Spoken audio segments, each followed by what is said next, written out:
Yo le invito a Mateo capítulo 27, versículo 44, que es el texto que tomaremos como base para el sermón de hoy. Mateo 27, 44.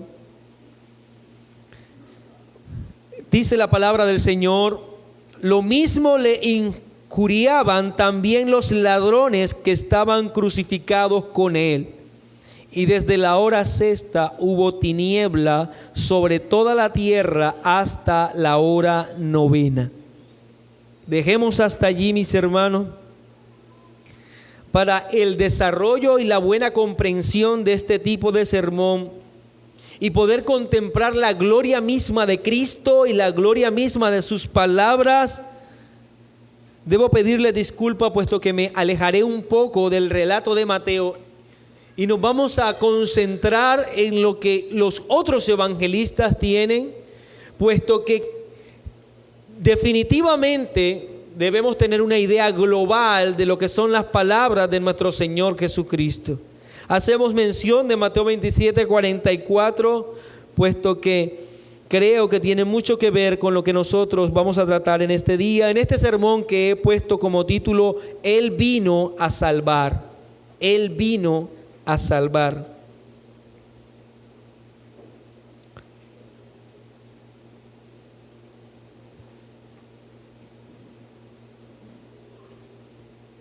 Deseo que analicemos, mi hermano, cómo las palabras del Señor, específicamente las que hoy vamos a repasar, narran el Evangelio mismo y narran el resultado del Evangelio.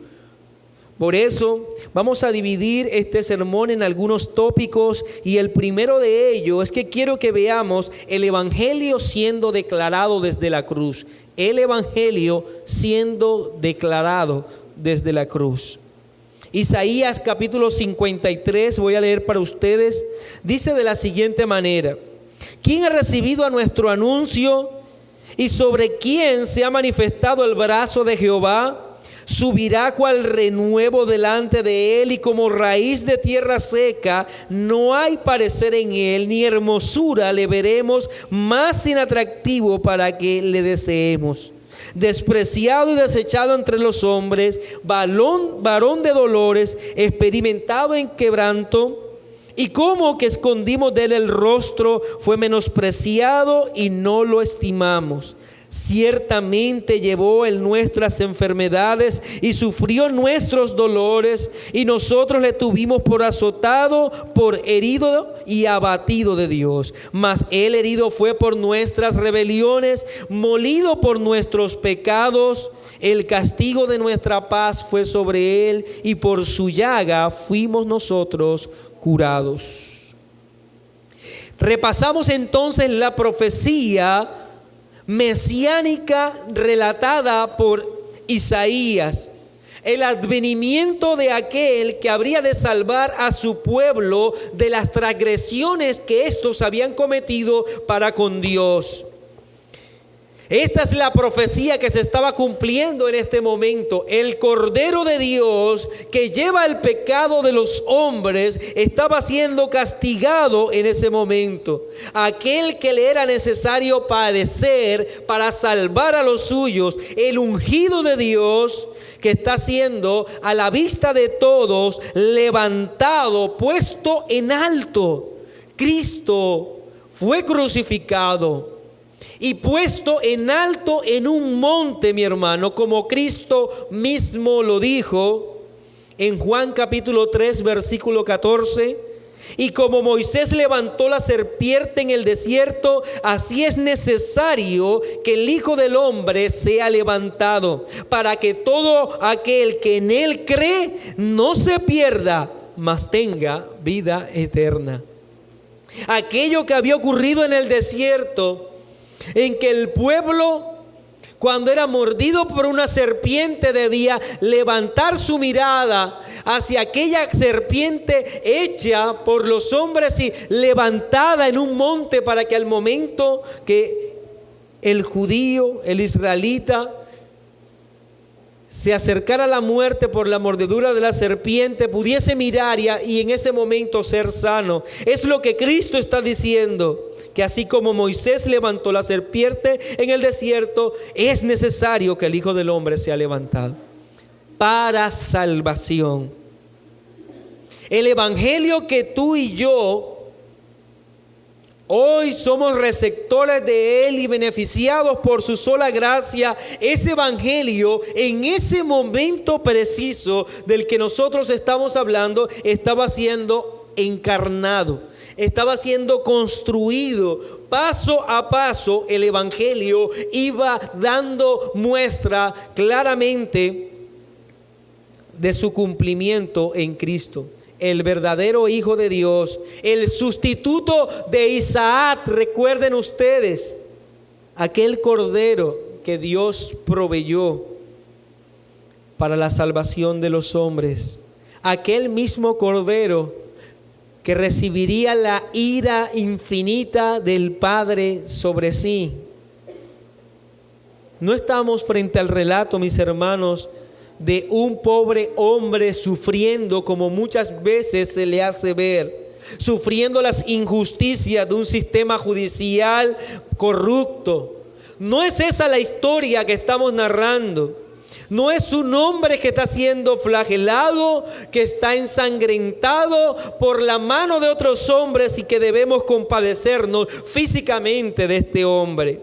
Estamos hablando del rescate del Hijo de Dios por su pueblo, dándose él mismo en expiación, en el derramamiento de su sangre, para que tú y yo tengamos ahora reconciliación con él, reconciliación con ese Dios bueno y soberano y justo. Mateo capítulo 18, versículo 11 dice: porque el Hijo del Hombre ha venido para salvar lo que se había perdido. Por eso todos los presentes, todos los que estaban allí en ese lugar, todos los que vieron caminar al Señor llevando el madero, estaban contemplando no otra cosa sino el evangelio siendo personificado. El evangelio mismo caminando entre ellos. No era necesario que un hombre se levantara y proclamara las verdades como lo hacemos tú y yo. Era el mismo Cristo quien estaba demostrando el amor del Padre para los suyos. Cuando Cristo fue levantado en la cruz, en esa cruz se exhibía la gracia del evangelio, mi hermano. Por eso el Hijo del Hombre ha venido para salvar lo que se había perdido. Y no debemos olvidar esto, que desde la cruz vemos el evangelio. El siguiente punto que quiero narrar son los resultados. Los resultados de este evangelio que ha sido mostrado y que fue mostrado a los que estaban allí en ese lugar. Todos vieron el evangelio, viendo a Cristo mismo siendo crucificado. Y ahora en el caso de los resultados, permítame dividirlo como ya lo sabemos en dos. Vamos a ver primero una incredulidad manifiesta. Una incredulidad manifiesta. Como respuesta a esa presentación del evangelio que era Cristo mismo siendo crucificado. Lucas capítulo 23, vamos a leer el versículo 39, dice: y uno de los malhechores que estaban colgados le injuriaba diciendo: si tú eres el Cristo, sálvate a ti mismo y a nosotros. Sabemos muy poco acerca de la vida de estos hombres que están crucificados junto al Señor. Sabemos muy poco acerca de su origen, de lo que ellos eran, pero la vida entera de ellos está resumida en los títulos que se les confieren a ellos. Cada uno de los evangelios les llama malhechores. Así que eso eran ellos, malhechores. Hombres que vivían para hacer el mal a otros. Hombres que no se ajustaban a las leyes impuestas por el gobierno romano, que de verdad en su vida transgredieron los preceptos claramente establecidos. Por eso a ellos no se les daba otro título sino malhechores. El reformador Martín Lutero una vez dijo: no tengo otro nombre por el cual deba ser reconocido que por el de pecador. Pecador es mi nombre y mi apellido. Estos hombres eran malhechores, eran pecadores, que manifestaron su corazón inclinado hacia el mal, encaminado a actividades que fueron censuradas por la ley de ese momento y que fueron juzgados por los hombres. Estos eran pecadores. Pecadores. Por lo general nosotros, al momento en que leemos la historia, consideramos que estos dos hombres eran lo peor de la humanidad, puesto que están al lado de aquel que era el inmaculado, aquel que era perfecto, aquel que era santo. Pero permítame a mí decir, mi hermano, que estos dos hombres no eran distintos a ti o a mí. Hombres que vivían a espaldas de la voluntad de Dios. Y desde el comienzo de la narración del Vía Crucis se habla de estos hombres. En Lucas 23:32 dice: llevaban también con él a otros dos que eran malhechores para ser muertos. Cristo iba en su Vía Crucis camino a la cruz, pero rumbo a la cruz también iban estos dos pecadores, pecadores que en camino hacia esa sentencia, que no podemos nosotros decir otra cosa que por el título que los evangelistas le da, pareciera ser justa, el que ellos debían morir porque eran malhechores. Rumbo a esa muerte justa se encontraron con el evangelio. Iban caminando al lado del evangelio. Y el evangelista Lucas nos dice que uno de ellos evidenció frente a lo que veía, frente al evangelio mismo, evidenció una total incredulidad. Incredulidad, puesto que se dirige al Señor, como dice el evangelista, y uno de los malhechores que estaban colgados le injuriaba diciendo: si tú eres el Cristo, sálvate a ti mismo y a nosotros. Este hombre, por lo que afirma, podíamos decir que reconocía que existía una promesa de un Mesías. Si tú eres el Cristo. O por lo menos habría escuchado de la promesa del Mesías, de la promesa del Cristo. O quizás contemplando la burla de los del Sanedrín que acusaban al Señor, él se unió también a esta burla con las mismas acusaciones. Si en realidad eres el Cristo. Claramente este hombre evidenciaba que no veía en aquel que estaba colgado, sufriendo y ensangrentado al Mesías prometido del Antiguo Testamento. Este hombre se encontraba allí en medio de los del Sanedrín, en medio también de los soldados romanos que se burlaban. Él vio cómo los soldados clavaron esta tablilla en la parte superior de la cruz, encima de la cabeza del Señor, en esa declaración que decía: este es el Rey de los judíos. Él vio esto, él escuchó a nuestro Señor Jesucristo siendo golpeado, siendo crucificado, y clamar al Padre pidiendo perdón por sus transgresores. Pero este hombre estaba enceguecido. Este hombre, frente a la evidencia clara de que aquel que estaba allí era el Mesías, el Cristo prometido, él no pudo contemplar la hermosura de la gracia en la faz de Cristo. Él fue endurecido, como lo dice el apóstol Pablo en 2 Corintios capítulo 4, versículo 4, en los cuales el Dios de este siglo cegó el entendimiento de los incrédulos para que no resplandezca la luz del evangelio de la gloria de Cristo, el cual es la imagen de Dios. Frente al evangelio, entonces podemos nosotros afirmar que hubo un primer resultado, una evidente incredulidad. Una manifiesta incredulidad de parte de este hombre que veía en Cristo solo un hombre más sufriente y que de paso era digno de burla según él. Pero permítame entrar también al segundo resultado. En este punto 2, el segundo resultado, una conversión evidente. Una conversión evidente.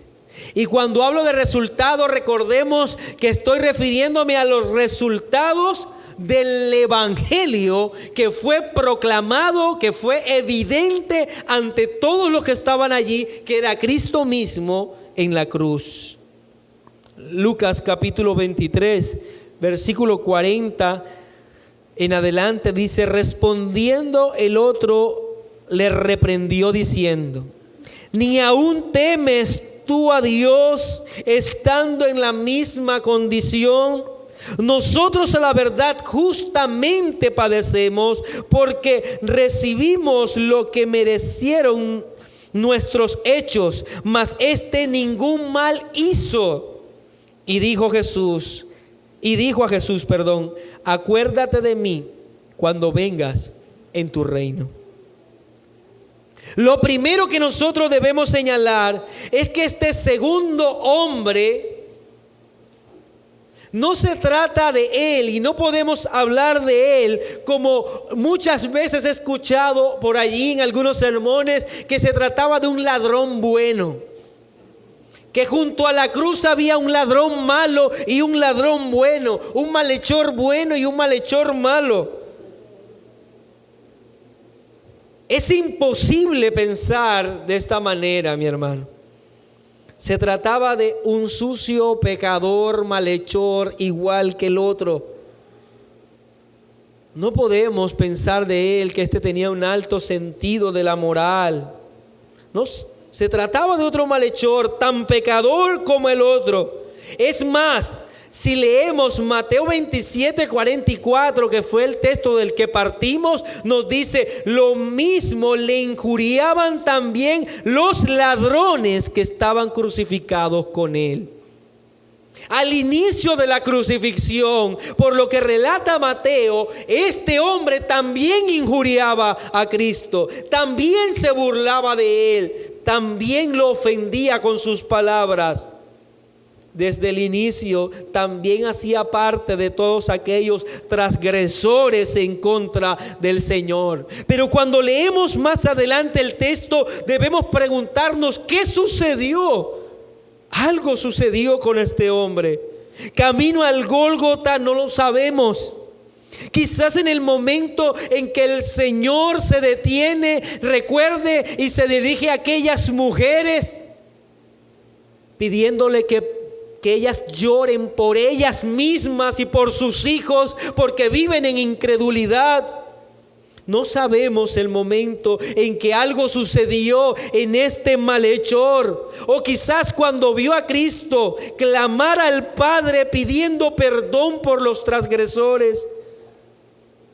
No podemos señalar con precisión el momento mismo, no podemos estar seguros, pero algo sí es verdad: este hombre experimentó una regeneración y pasó de injuriar al Señor a reprender al otro malhechor que ofendía al Salvador, y a expresar con clamor a ese buen Salvador que lo recordara cuando estuviese en gloria. Este hombre fue puesto al lado del Señor.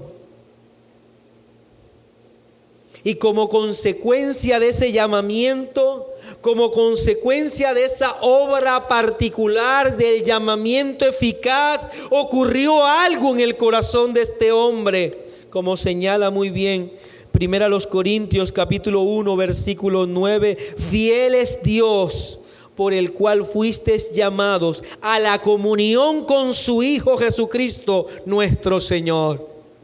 Él pasó de blasfemar y de ofender a Dios a una comunión con Él, producto de la exposición al Evangelio, que era Cristo mismo.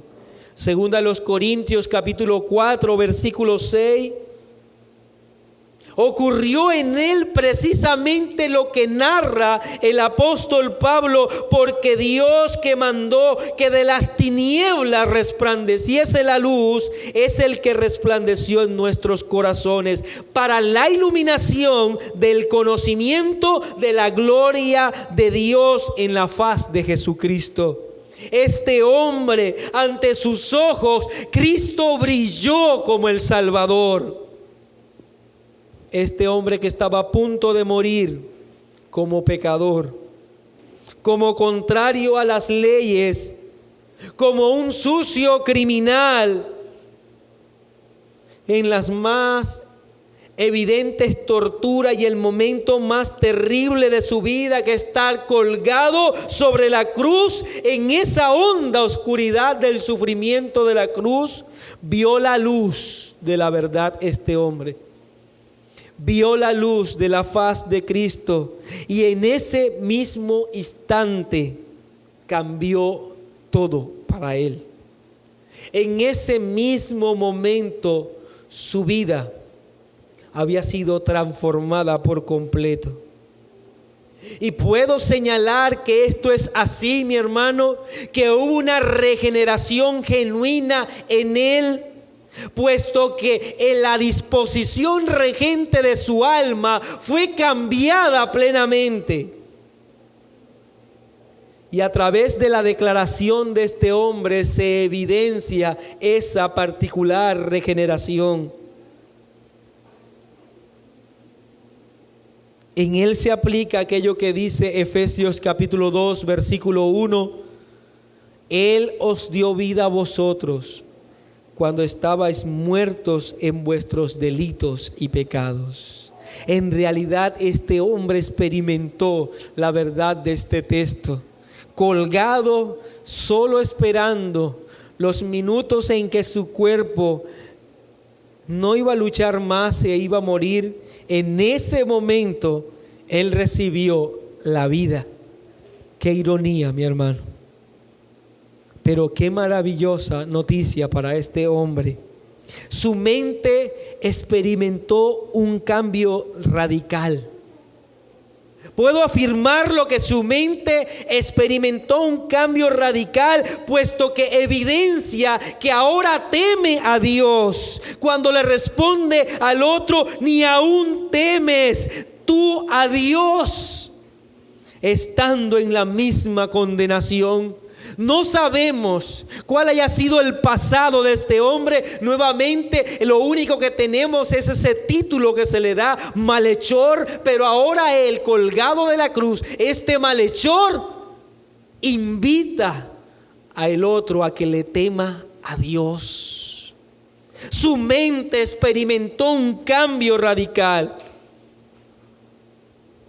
Expresa esto, puesto que se entiende a sí mismo como malhechor, como pecador,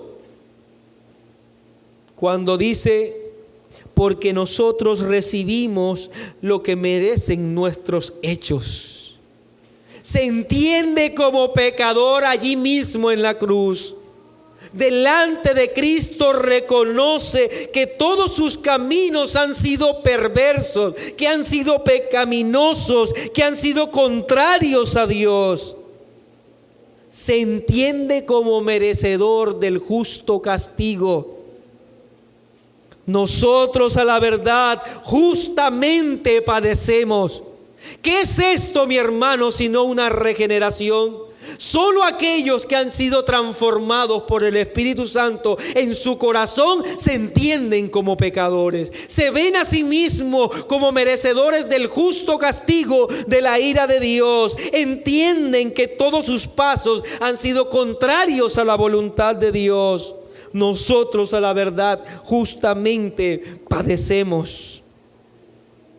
Pero más importante aún, mi hermano, este hombre evidencia que ha sido regenerado, puesto que reconoce a Cristo como el único justo.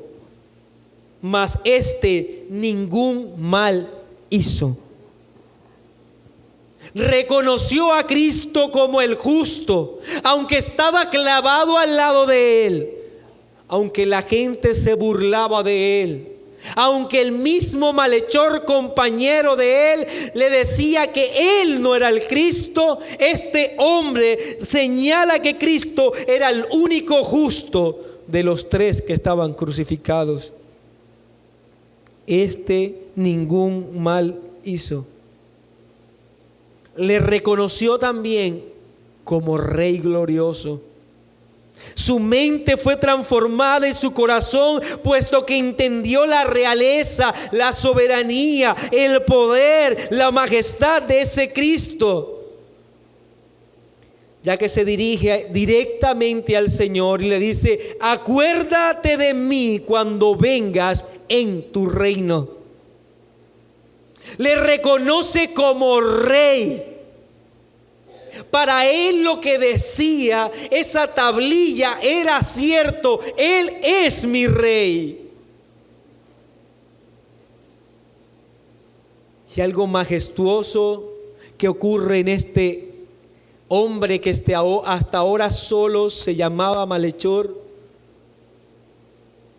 es que puede dar un vistazo incluso hacia el futuro, porque afirma que ese Rey, aunque está clavado, regresará triunfante. Acuérdate de mí cuando vengas en tu reino. Creo que este hombre tenía una mejor teología que cualquiera de nosotros. Este hombre en la cruz, en el último momento de su vida desdichada, apartada, con ese título solamente de malhechor, conoció la luz, experimentó la verdad y su corazón fue tan transformado, mi hermano, que se da cuenta de su culpabilidad, se da cuenta de la justicia y lo justo que es Cristo, y clama a ese justo que le recuerde cuando esté reinando en gloria. A diferencia de los discípulos, este hombre no está pidiendo una posición o un puesto. Él le pide a Cristo que le recuerde. Le pide a aquel que padecía junto a él que por favor se acordara de él. Porque el Hijo del Hombre ha venido a salvar lo que se había perdido. Cristo es el Salvador, mi hermano. El Salvador de las causas perdidas. El Salvador de lo que no tiene remedio. El Salvador de aquello que fue señalado por todos los hombres con el único título de pecador y malhechor. Por eso, mi hermano, ante nuestra gran pecaminosidad, tenemos un gran Salvador.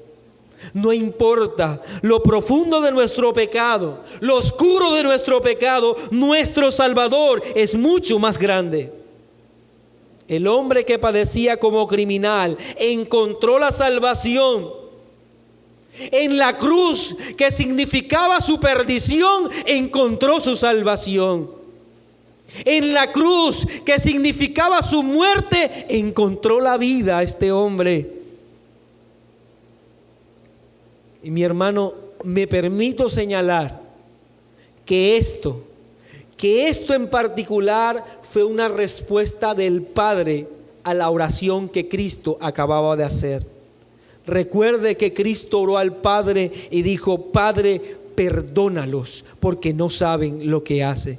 Este hombre estaba injuriando al Señor y ahora pasó inmediatamente a reconocerle a él, al Cristo, como el Rey de Gloria que reinaría por la eternidad.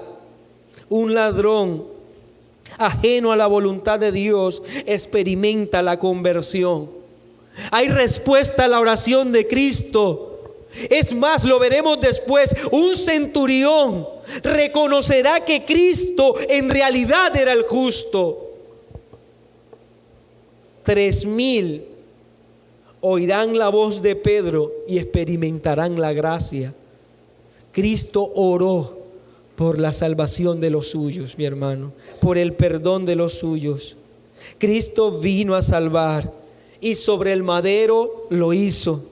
La salvación llegaría a la vida de aquellos que el Señor determinó, aun cuando todavía no había muerto. Ya Cristo estaba salvando. Ya Cristo extendía la mano de misericordia. Ese Cristo es tan fuerte, mi hermano, es tan fuerte que puede salvar aún clavado a la cruz. No adoramos a un Cristo sufriente, adoramos a un Cristo que salva, poderoso, que reina y que aún en los momentos más grandes de agonía extiende la salvación a los pecadores. El que cree en el Hijo del Hombre tiene vida eterna, pero el que se rehúsa a creer en el Hijo no verá la vida, sino que la ira de Dios está sobre él. El Señor Jesucristo lo dijo en Juan 3:36. Estos dos hombres, estos dos malhechores, permítame señalarlo así, representan toda la humanidad. Toda la humanidad que se encuentra frente a la evidencia perfecta de Cristo siendo crucificado. Unos actuarán en incredulidad y recibirán la justa condenación. Otros, por la gracia infinita, se les concederá la salvación en una conversión de su alma, mi hermano. Tú y yo, mi hermano y mi amigo que estás aquí, estamos representados en estos malhechores. O en el malhechor incrédulo si no has venido al Señor, o en aquel que fue perdonado y su corazón transformado si te sometes al señorío de Cristo como lo hizo este hombre. No hay una posibilidad de estar en un punto medio. O estás con el malhechor condenado o con aquel que ha sido perdonado. Pero no podrás estar en un punto distinto. Así que vimos el Evangelio y vimos las dos respuestas a ese Evangelio. Permítame una sola cosa más, y es una promesa que traspasa la muerte. Y con esto vamos a escuchar la segunda palabra de Cristo sobre la cruz. Una promesa que traspasa la muerte.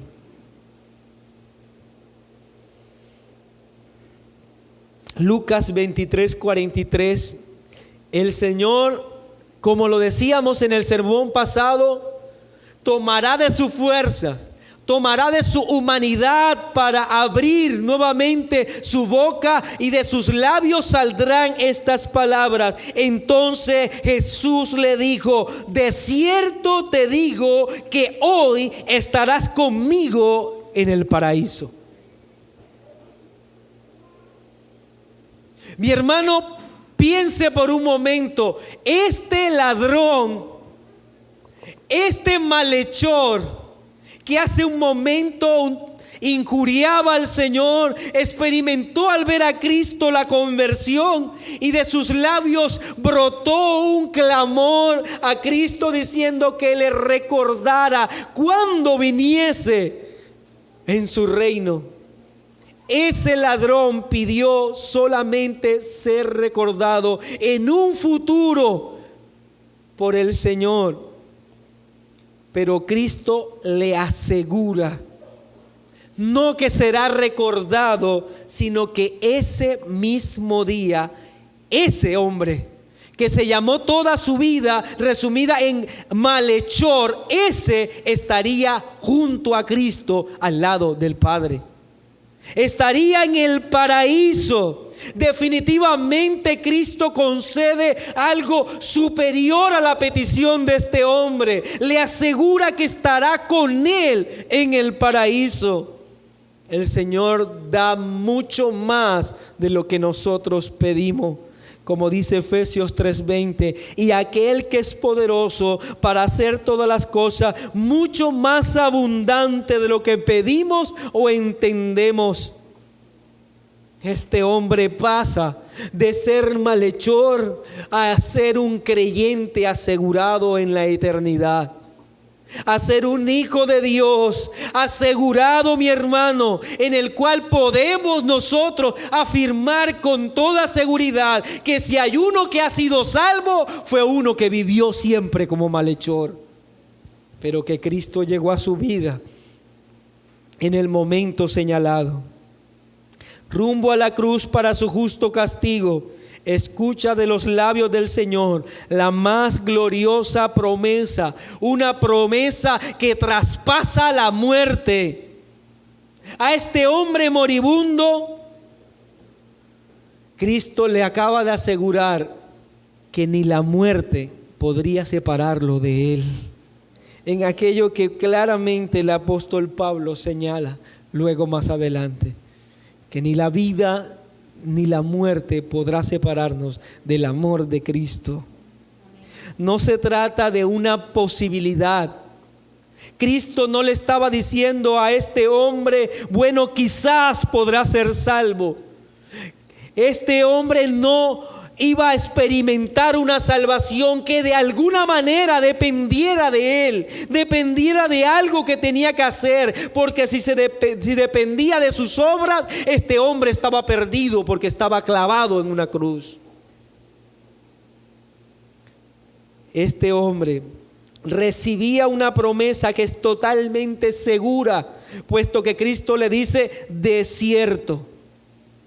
No se trata de una posibilidad de salvación, no es un quizás o no es un depende de ti, como enseñan muchos el día de hoy, que la salvación depende de ti, depende de tu esfuerzo, depende de tu decisión, depende de tu habilidad. Él escuchó un desierto y la salvación es segura, mi hermano, porque depende enteramente de Cristo, no de nosotros.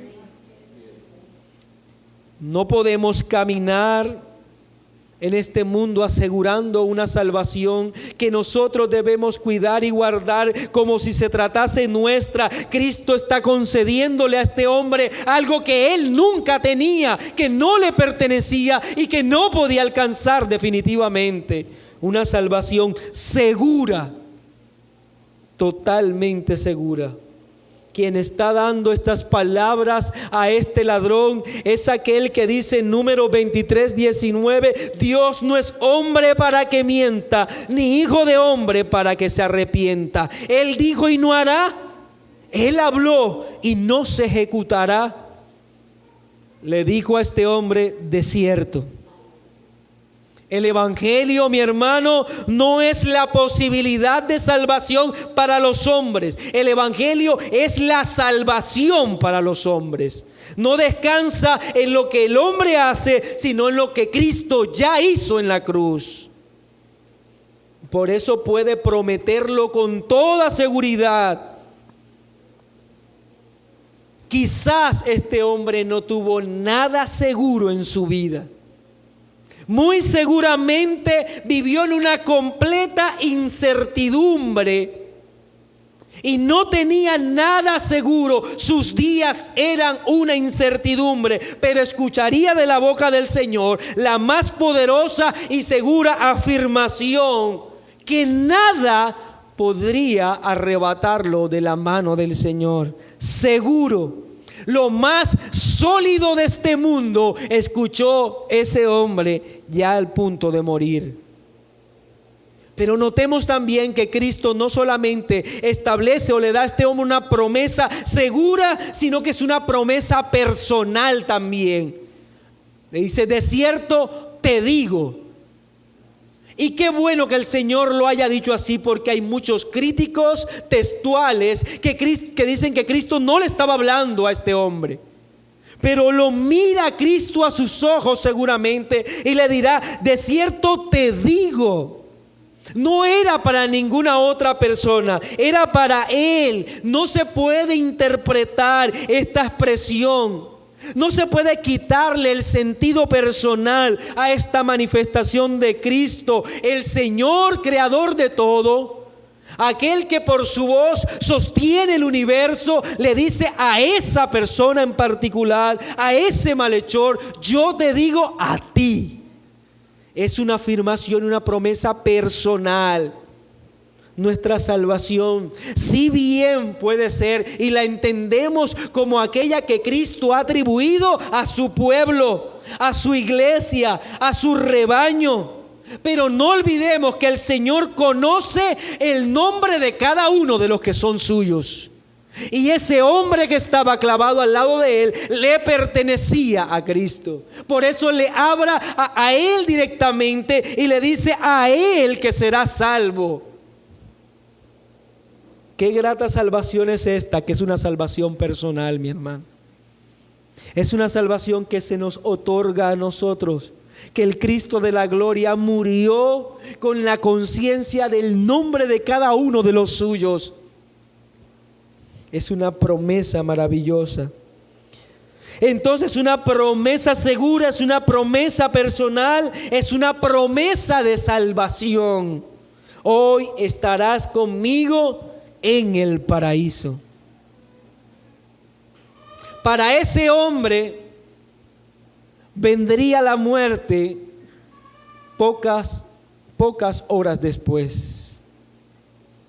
Pero podría decir claramente, y podemos señalarlo, que este hombre podía decir lo que luego dirá Pablo, que la muerte para él era ganancia. El estar clavado en la cruz después de escuchar esta maravillosa promesa de Cristo era la mejor noticia que se acercara a la muerte. El Salvador le aseguró que ese mismo día él estaría en el paraíso, no en el infierno, en el paraíso, no en el purgatorio, en el paraíso, no en el limbo, al lado del Señor en el paraíso. Este hombre pasó de una vida maldita a una total seguridad de vida eterna en el paraíso, mi hermano. Esto es el Evangelio. Esto es el Evangelio. Esta misma promesa que Cristo dio a este hombre está para todos los creyentes, para cada uno de los creyentes. Por lo cual estoy seguro que ni la muerte ni la vida, ni ángeles ni principados, ni potestades, ni lo presente ni lo porvenir, ni lo alto ni lo profundo, ni ninguna otra cosa creada nos podrá separar del amor de Dios que es en Cristo Jesús, Señor nuestro. Qué maravillosa noticia. Mi hermano, cuando tú y yo experimentemos en esta vida que se acerca a la muerte, recordemos esta promesa de Cristo: estarás con Él en el paraíso. Cuando enfrentes tribulaciones en este mundo, cuando creas que tus fuerzas flaquean y ya no puedes seguir más, recuerda este maravilloso consuelo. Tu vida no está destinada para esta tierra, sino para estar con Él en el paraíso. No importa lo que tengas que vivir de este lado de la eternidad. Es el paraíso en el que estaremos con Él, junto con Él, a su lado, mirando su gran amor y su gran misericordia, sirviéndole por la eternidad. Este fue el mejor día de ese hombre. El mejor día de este malhechor, rumbo a la muerte. La vida le halló a él. y la experimentó de una manera inimaginable, que le alcanzaría para la eternidad. Qué maravilloso es Cristo nuestro Salvador.